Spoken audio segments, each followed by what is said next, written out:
Good morning students. Today I will discuss group 16 elements. Who are the members of the group 16 elements? Members.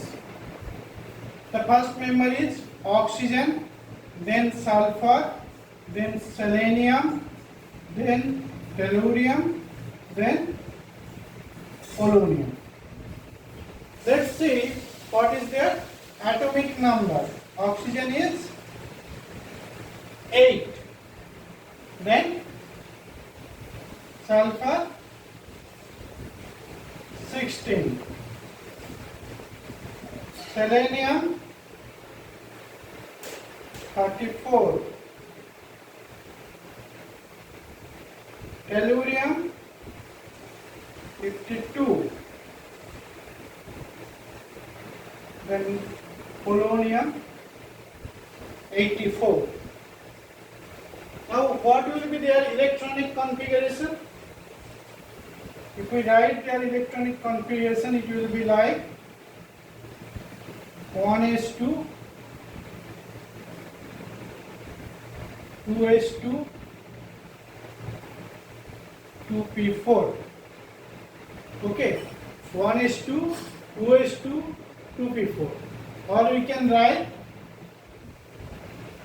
this is the electronic configuration of selenium, and then 2s2, 2p4. Similar way, what will be for the sulfur? 1s2, 2s2, 2p6, 3s2, 3p4. Okay, right? Then 1s2, 2s2, 2p6. This is the electronic configuration for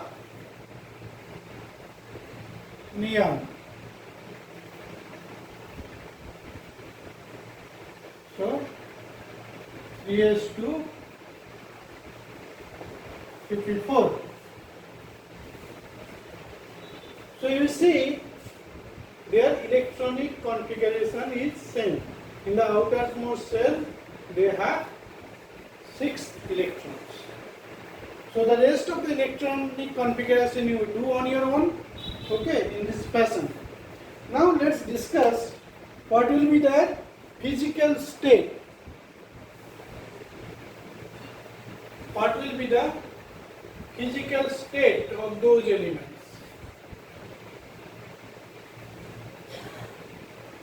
We can see only oxygen is present in gaseous form. If we think about the occurrence of those elements in nature, oxygen is abundant. It is easily available in the nature. Around 21% we know. But sulfur is less abundant than oxygen, and selenium, tellurium, polonium is very less abundant.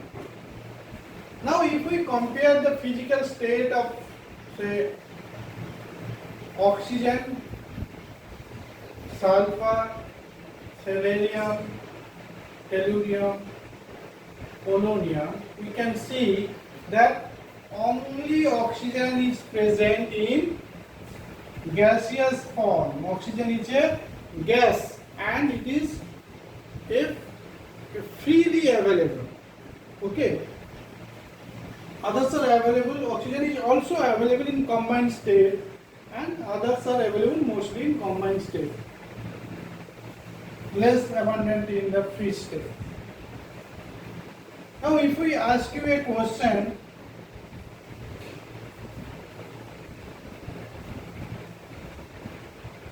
oxygen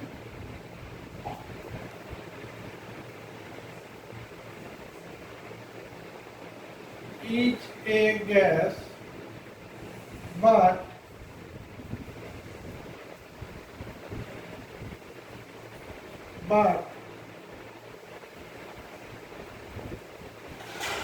sulfur is not. Why? How we ask you another question. See, this is question 1, this is question 2.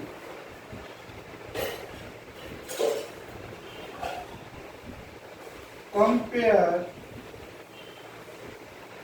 the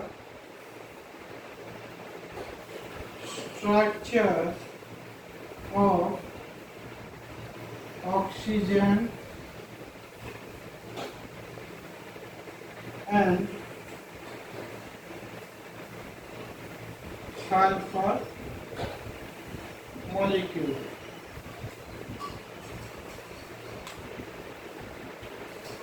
In these questions, both the questions, we have to think about what is the structure and bonding of oxygen and sulfur. If we look at oxygen, we know that how many electrons are there in the oxygen? There are 6 electrons in the outermost shell. And in case of sulfur, there is also 6 electrons in the outermost shell. Okay.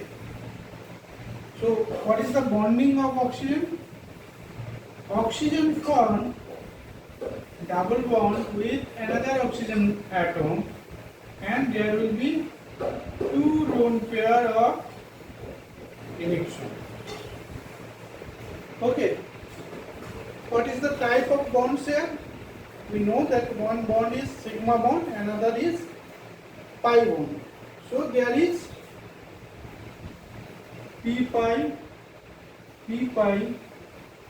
bond between the 2 oxygen atom in the oxygen molecule, and that's why, and its valency is also satisfied, valence state electronic configuration, and that's why it is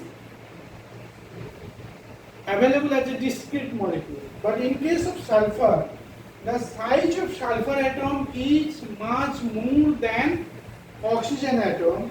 So in case of sulfur, there is difficulty of p pi bond because the overlap.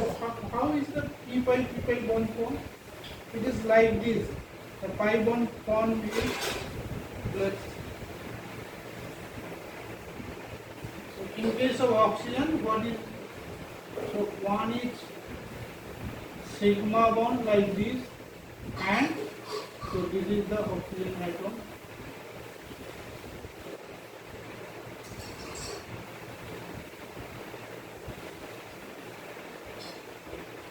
And there is another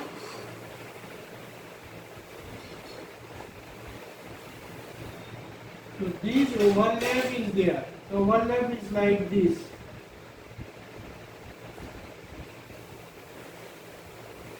Okay. Due to that overlapping, this pi bond is formed. This pi bond. Okay. But due to the large size of the sulfur atom, this overlap region is less. So this p pi bond is weak. That's why sulfur cannot form p pi bond. So in case of sulfur, what will happen? It will form only the single sigma bond, and the structure will be like that.